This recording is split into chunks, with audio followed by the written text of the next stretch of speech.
دارت محاولات مع اللي جهد معاها ومع اللي وقف معاها ومع اللي وجعلت ودارت اكثر من جهدها، باش تلفق لي ديك التهمه وتثبت عليا ونتحكم بالسجن اطول مده ممكنه.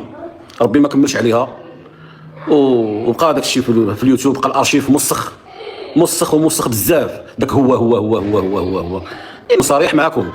كاين المشكل والذنب لا يغتفر، والسيده بغات تغرقني، والسيده بغات تطحني. واش نساهل؟ ابدا. واش نسمح؟ ابدا. واش ننسى؟ ابدا. واش ننتظر على حقي؟ انا حقي غادي نتبعو وغادي ناخذو وجايين مفاجات في الطريق. جايين مفاجات غيعجبوكم. انا عندي ضربه متمكنه، تيقولوا سيدنا الاول ما تضرب حتى تقرب وما تصاحب حتى تجرب. انا حتى غنقرب مزيان ونتمكن من الضربه ديالي مزيان، ويكون داكشي يصدم على ما تكون صحيحه، ما نصدمش على شي حاجه خاويه. لا ابدا. غنعطيوها اتساع. انا سميتها ما غاديش نذكرها وما عندي ما ندير بها وما بقاش صالحه لي. انا كنقولها لها قدام المغاربه كاملين وكلشي كيسمعني في اللايف.